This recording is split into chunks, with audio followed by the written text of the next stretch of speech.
Hello, bienvenue dans cette nouvelle vidéo. Aujourd'hui, une vidéo sur Google Shopping. C'est la première vidéo que je fais dans cette thématique. Donc si ça t'intéresse, si tu veux d'autres vidéos sur Google Shopping, mets-moi un commentaire et surtout, abonne-toi à la chaîne pour être tenu au courant des prochaines vidéos qui sortiront. Alors ceci étant dit, aujourd'hui on va parler de 3 astuces et c'est pas des petites astuces, c'est pas des petites techniques ou des petits hacks. Ce que je vais te donner aujourd'hui, c'est pour moi 3 choses que tu dois mettre en place si jamais tu veux améliorer les performances de tes campagnes shopping ou si jamais tu veux te lancer sur Google Shopping et que tu sais pas trop comment faire. Dans tous les cas, suis déjà ces 3 recommandations et tu verras, tu vas pouvoir avoir de bons résultats, en tout cas de meilleurs résultats que ce que tu as déjà jusqu'à présent.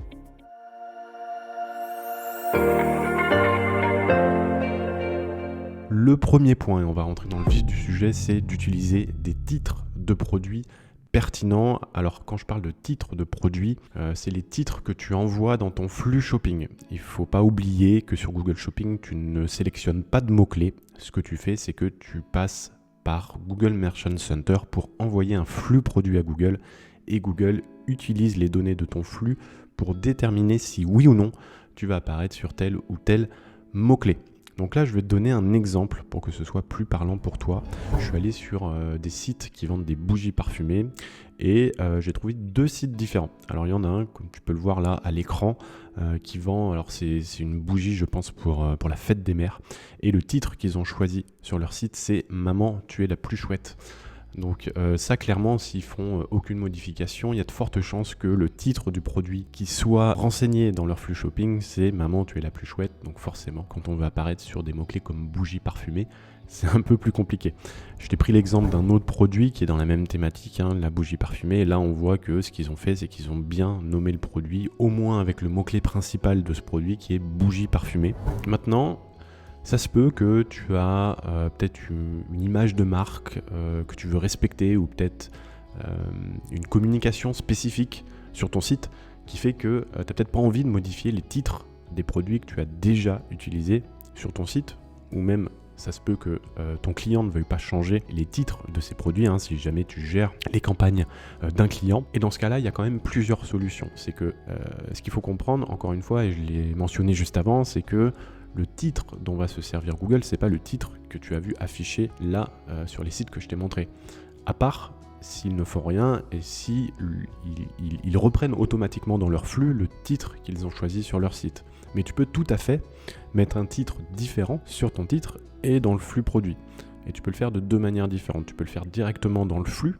Donc là, ça dépend par quel outil, par quelle solution tu passes pour envoyer ton flux dans Merchant Center. Ça se peut que tu utilises Google Sheet, donc ça c'est bien si tu as un petit catalogue, et dans ce cas là tu peux modifier toi-même tous les champs pour optimiser les titres avec des mots-clés, ou alors si tu passes par des outils de flux spécialisés ou même par des modules, je pense à PrestaShop, il y a des modules spécialisés où tu peux paramétrer. Tu as aussi Shopify qui a un module natif dans la plateforme qui va te permettre d'envoyer tes produits directement dans Google Shopping, et généralement tu as un paramétrage qui te permet par exemple d'utiliser la balise titre, donc celle que normalement tu as optimisée pour ton référencement naturel. Tu peux utiliser ce titre là plutôt que le titre de ton catalogue, le titre de ton catalogue étant les titres que je t'ai montré juste avant dans le cadre des bougies. Voilà, donc ça ce sont c'est la première façon de faire, c'est de modifier directement le titre dans ton flux produit. L'autre façon de faire, c'est d'utiliser des règles de flux.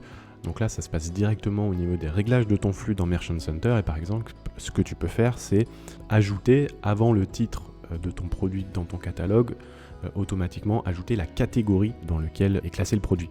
Voilà, donc dans le cadre de la bougie, par exemple, ce qu'on pourrait faire, c'est reprendre la catégorie bougie parfumée, faire une règle qui reprendrait donc la catégorie bougie parfumerie et qui l'insérerait automatiquement avant le titre présent dans le catalogue, histoire d'optimiser et au moins de mettre des mots-clés. Voilà, donc c'est les 2 façons de faire. Je ferai peut-être une vidéo spéciale sur les règles de flux puisque c'est assez technique.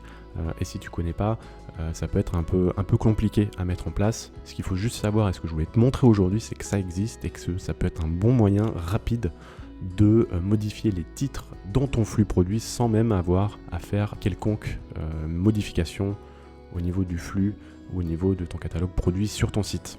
Deuxième astuce, c'est d'utiliser les étiquettes personnalisées. Alors les étiquettes personnalisées, ce sont des champs spécifiques que je vois très peu utilisés puisqu'ils ne sont pas obligatoires, ce sont des champs facultatifs. Et en fait, tu as la possibilité d'utiliser 5 étiquettes qui vont de 0 à 4. Donc en anglais, c'est Custom Label, donc c'est d'ailleurs ce que tu verras normalement dans le flux produit. Et donc les Custom Labels, tu peux t'en servir pour segmenter différemment. Généralement, ce que font les e-commerçants, ce que font les personnes qui gèrent des campagnes sur Google Ads, c'est qu'elles vont segmenter généralement par marque, par catégorie de produits ou d'autres paramètres qui sont par défaut inclus dans le flux produit que tu vas envoyer à Google. Maintenant, il y a d'autres façons de faire et c'est ce que je t'ai mis sur le slide. Ça va te permettre aussi de segmenter différemment. Par exemple, ça va te permettre d'isoler les best-sellers, faire une campagne spécifique pour les best-sellers. Moi, ce que j'aime bien faire aussi et ce que je propose à mes clients, c'est de classer les produits et de mettre des étiquettes personnalisées différentes en fonction du niveau de rentabilité des produits. Tout e-commerçant généralement a un catalogue qui est assez éclaté. Il y a des produits sur lesquels on a des bons niveaux de marge, d'autres sur lesquels on a des niveaux de marge un petit peu moins bons. Donc ce qu'il faut faire dans ce cas-là, c'est faire des campagnes un peu plus agressives en termes d'enchères pour avoir plus de visibilité sur des produits où tu as des fortes marges. Et à l'inverse, être plus conservateur, avoir des enchères qui soient moins agressives, logiquement sur des produits qui ont des niveaux de rentabilité plus faibles. Donc moi j'aime bien classer via des custom labels en fonction d'un niveau de rentabilité. Tu peux aussi utiliser les étiquettes pour classer par saisonnalité. Si tu as des produits soldés par exemple ou des produits qui se vendent bien à telle ou telle période, tu peux les classer aussi. Ça fait partie des bonnes utilisations des étiquettes personnalisées. Ce qu'il faut comprendre, c'est que généralement ce qui marche le mieux, c'est de faire ton propre classement en fonction de différents critères et que tu pourras renseigner dans des étiquettes personnalisées plutôt que de classer par catégorie, par marque, parce que forcément, dans chaque marque ou dans chaque catégorie, tu auras toujours des produits qui se vendront mieux, qui se vendront plus, qui seront plus ou moins rentables. Et le fait d'avoir une même marque sur un produit ne veut pas dire que, par exemple, tu as les mêmes niveaux de rentabilité pour chacun de ces produits. Voilà, donc c'est bien d'utiliser les étiquettes personnalisées, surtout que quand j'audite des comptes, quand j'audite des flux shopping, généralement, ce sont des choses qui ne sont pas utilisées. Donc c'est, pour moi, l'un des meilleures astuces que je pourrais te donner, c'est d'utiliser les étiquettes personnalisées pour segmenter tes campagnes avec d'autres critères que ceux qui sont disponibles par défaut dans le flux produit que tu envoies à Google. Maintenant, troisième astuce, et là c'est encore une fois quelque chose d'un petit peu technique, tu pourras sûrement pas faire ça toi-même, je ne sais pas au niveau même des outils de site e-commerce ou même de modules de flux, si c'est possible de faire ça en natif, je ne pense pas. Moi, à chaque fois que je l'ai fait faire pour des clients, on est passé par un développeur et un développement spécifique, puisque ce troisième astuce, c'est de mesurer le profit par vente et non le chiffre d'affaires. Ce qui se passe généralement quand tu traques tes ventes, que ce soit via Google Ads ou via Google Analytics, c'est que tu vas faire remonter le chiffre d'affaires. Donc tu prends le montant de la vente, tu peux ou pas enlever les frais de port. Moi, ce que je te conseille, c'est d'enlever les frais de port. Donc tu fais remonter le chiffre d'affaires hors frais de port dans Google Ads. Et tu peux même faire remonter le chiffre d'affaires hors taxe selon tes besoins.